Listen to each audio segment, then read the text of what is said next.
Hi there everybody, it's Verity here from inkybutterfly.com. Thank you very much for joining me again today. It is Monday, so I am carrying on my my Monday Colour Challenge series, and these are the ones we're using today. We've got Magenta Madness, Just Jade and Cinnamon Cider. All of those are current in colours that came in 2020. So not our newest ones, the other ones.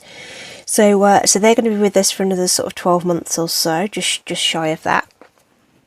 So yeah, this is what we're using today. So again, it's not a combo. I mean, these two, yeah, great. Oh, it's when we chuck in the cinnamon cider, things go a bit kind of scratchy heady.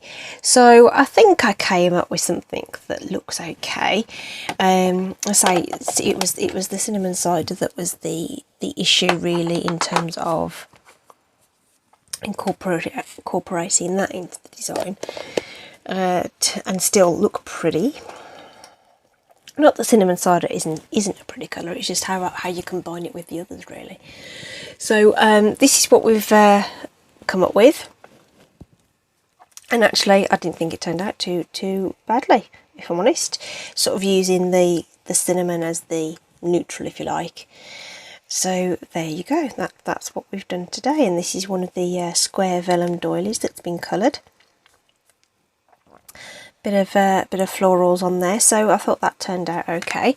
So we're going to replicate it pretty much. The stamp set featured is Flowers of Friendship, and that has a coordinating punch, so it is a bundle with the with this flowers and leaves punch. So that's cute. So you get the two different flowers and a couple of leaves on there. So we'll be using that too. Okie dokie. Right, let's put things to one side so that I can still reach things, but you can see what I'm doing. I am going to switch up slightly. I'm still going to use the cinnamon cider as the card base, but I'm going to use the accent bits with the opposing colour. So I'm going to layer with the Just Jade, and I'm going to do the doily in pink instead. So that's what we're going to do. I'm going to do the doily first, I think, so that we can make sure that that's absolutely dry, and I'm just going to leave that over there so I've got it to refer to. So I'm just going to leave that out. These are excellent value. These have carried over a couple of times now, and they really are excellent value. Just need to grab some scrap paper of some kind, just so that I can do this. Okay, so that's going to look really bizarre. Let me get a clean piece. If I can just find my pad of paper, that would be awesome. There we are. I buried it under my planner. How silly. Right, Magenta Madness marker. I think I'm going to go with the light one. I think the bright one might the darker one might be a bit bright. So I'm just going to go over this. Is this? I did say it was vellum, didn't I? So if you go over with your brush tip of your marker,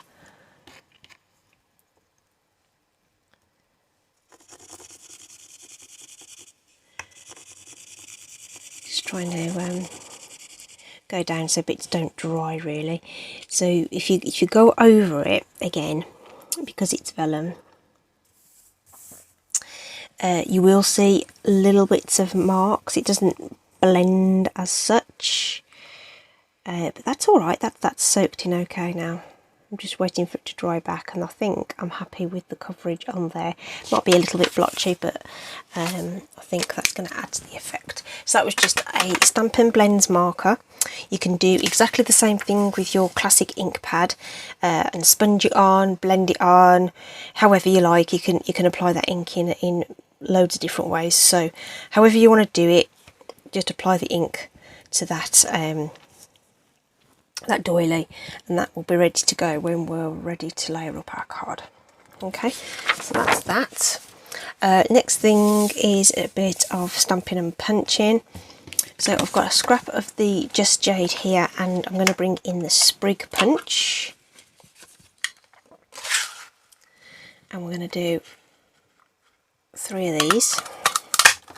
Remember, 3 is the magic number.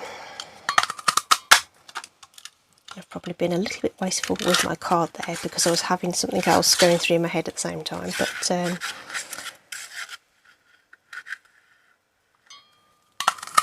it's fine. So I've got 3 of those to go. Scrap piece of card. Finished with that, so I'm going to put it straight back away in my Stampin' storage. Then I've got a strip of card here, which is about, well, it's just short of 2 inches actually. And this is, I'm going to use the small flower. I've already got a big one already cut and punched. So I just wanted to do the small ones with you, and I'm going to use the Magenta Madness for that. Didn't really think we could get away with green or brown flowers, to be fair. So we're going to do that, and I'm just going to look at my punch. My punch is going to dictate how I stamp this. Now, let me just explain that in just one moment. I'm doing 3, but I only need 2. When I'm going to punch these out, so this is the punch, and it's orientated so it's like a cross rather than like a kiss, rather than an X. That's it, an X rather than a cross. So I want to make sure I stamp it that way so that I can get that in. And the reason I've done a strip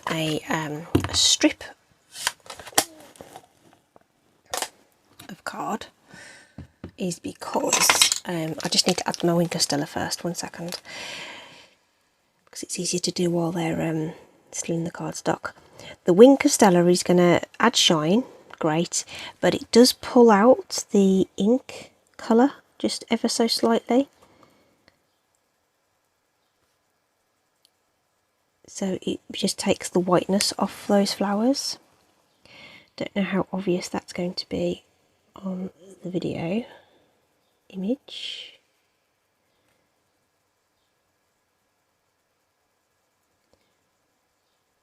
But I don't want to rub too hard. This isn't, you know, I think it's a water-based product because it blends the ink, but it doesn't pull it, doesn't make it bleed too much. I don't know what exactly is in this carrier solution in here, but either way, you don't want to get your cardstock too wet because it will start to pill.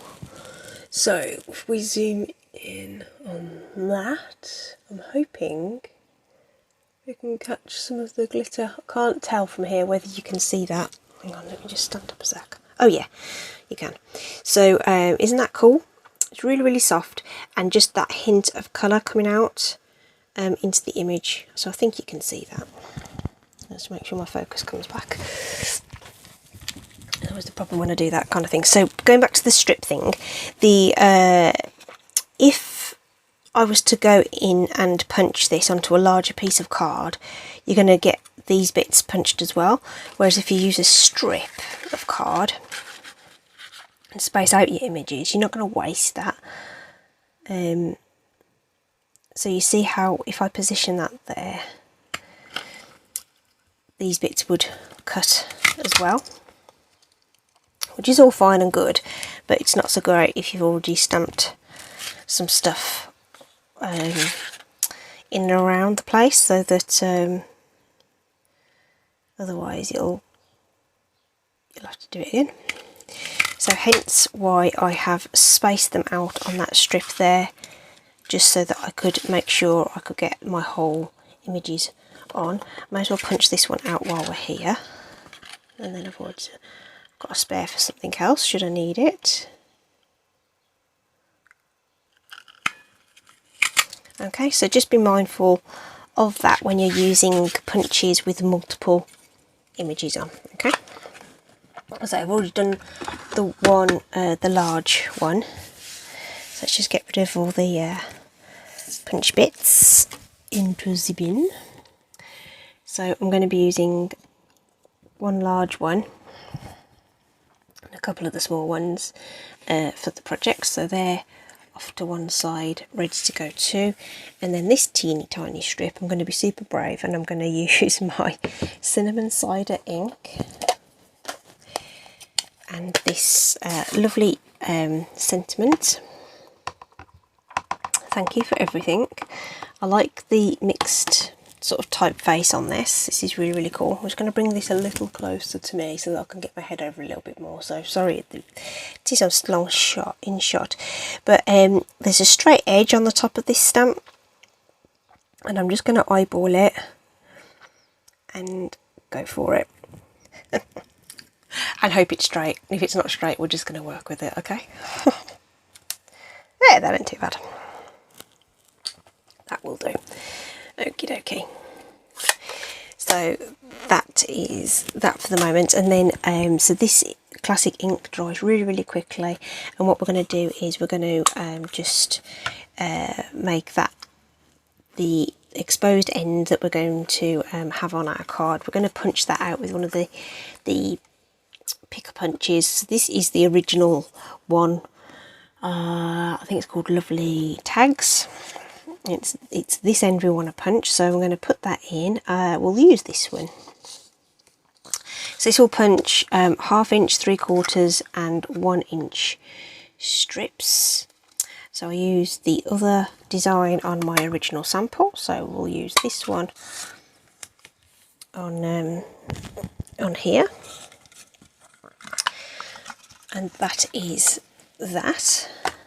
So that's ready to go as well. All right, it's probably a bit longer than the other one, but yeah, we'll go with it. We'll make it work. So another little tip with the old punching then, because I'd already used this piece of cardstock to punch out my bits and pieces for the original card.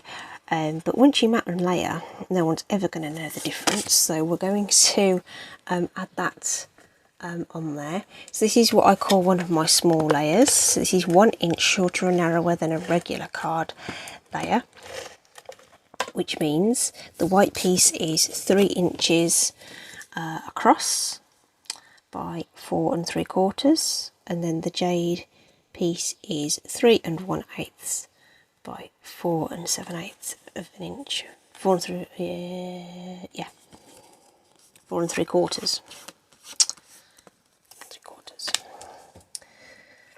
Right, before we get too far with that, we're going to do some stamping onto our card front. I'm going to bring in that scrap piece of paper again so that we can stamp off the page, and I'm going to use both of the floral stamps and the coordinating cinnamon cider ink to do a tone on tone stamping. So this is a really cool way to stretch your supplies and get more out of your colours. And do you know what, I'm going to show you something else as well while we've got the bits and bobs, because you may not have the coordinating ink.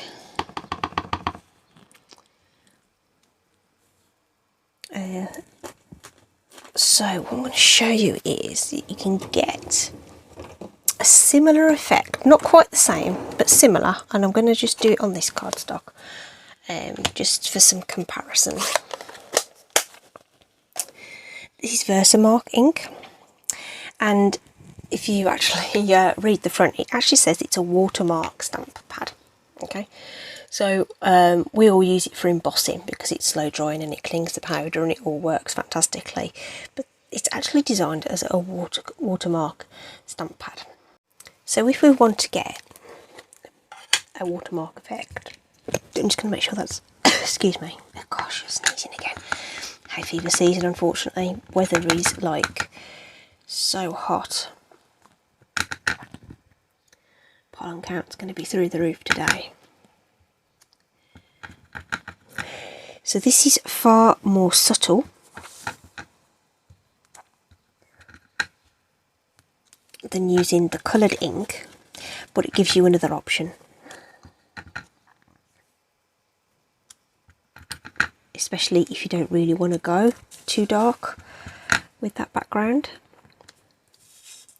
So entirely up to you, but it's something you can try. You could even go over the top of that with the embossing powder if you wanted to, and do like a tone on tone embossing, so you'd get them shimmery in the background as well. So there's another idea for you, okay, on how you can create a different look on your backgrounds. Okay, so there we go. I thought that might be useful because not everyone knows that. And now we can put this onto our card front.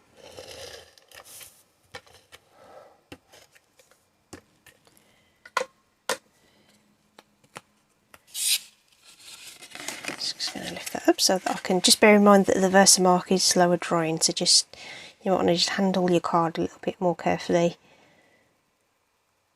while you're doing all your other bits and pieces. So there we go with our card base. We've now got our doily to add on, okay, which I'm just going to secure that just in the middle there. It's going to get covered up by all the other bits and bobs, so I'm not worried about any adhesive showing, so we're just going to stick that down. Going to position the sentiment next, I think. So it was a little on the long side, but that's fine, we'll work with it. Might chop off a little bit on this end though. Let's grab a pair of scissors. I'm just gonna, you're not going to see that edge, so it won't matter one iota if it's not quite straight. And what I'm going to do is use some of the edge strip of my dimensionals to stick that on. So don't forget to use these little bits. They're very, very handy for this kind of thing. And of course that adhesive will stick through that vellum nicely, so we'll get that put into position over here somewhere, preferably straight. There we are. Lovely jubbly. Right, wet glue to add on all these bits. So this is the time I like wet glue. This is when I use it. So we're just going to position our foliage. So I tend to do one at the top, two at the bottom. Kind of depends on the layout and the design that I'm going for, but 9 times out of 10 this is what I end up doing. Okay, so just sort of making an upside down Y almost. Okay, and then the flowers, don't forget to add some shape to them, so you can just use the top of your glue, press it into your hand, and you get this really cool domed sort of shape, which is really nice and just adds a bit of dimension to your flowers. Bead of glue on the back of those, and I tend to stick the large one in place first, decide where that's going. The multi-purpose glue is quite fast grab, so you've got a couple of minutes to get it positioned, but then once you've pressed it down for a couple of secs it's going to be reasonably secure, which is also really good. So like I just want to twizzle that just a teensy bit so that petal goes under there. I need a pokey thing. Just catching on this other petal. There we are, that's it. Just want that to nestle in a bit more, that was all.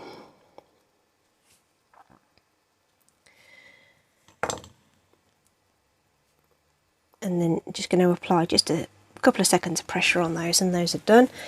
The centres, we're going to bring in our little rhinestones, and I'm going to bring back in the markers. Now I used the pale one for that, the colour in the doily, but I'm going to use the dark, brighter one, if you like, to colour in some of these gems. So I'm going to do one of the large ones and medium ones. It doesn't take very long to dry, so I'm just going to pick those up with a pokey tool and slot those in. over those centres. It's like they were literally drawn to accommodate these sizes of rhinestones. I don't know whether that was actually the case, but it feels like they were, because they fit perfectly into those flower centres with the line art. So there we are. Isn't it quick and easy to do? I love you know, punches, flowers and great sentiments. You can't go wrong, really. I mean, the colour choice is probably a little bit funky, but I like a lot. I don't think I'm not sure whether I prefer the pink or the green on either of these. I'll let you guys decide. I went over this a couple of times. I think if that had been a bit more subtle, that probably would have been given a bit more contrast behind the leaves. So in that way, I think maybe this one works better. But yeah, there you go. What you can do with colours, it's good to do colour challenges, and so the whole point of this series is just to sort of make you think about how you can use colour in different ways, and sometimes it works and sometimes it doesn't.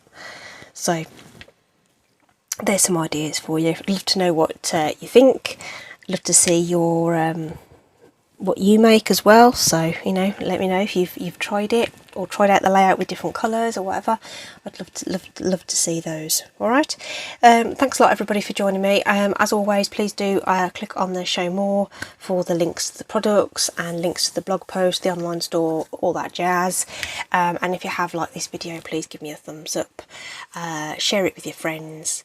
Get them to subscribe. We're clocking up the subscribers now, so I'm so super chuffed that the channel just keeps on growing and that people are really enjoying what I'm doing. And I've had some superb comments in the last couple of weeks from people who've found them helpful, just as inspirational, with hints and tips and things. So I really appreciate that. Okay, thanks a lot, everybody. Please enjoy your week and take care. See you soon. Bye.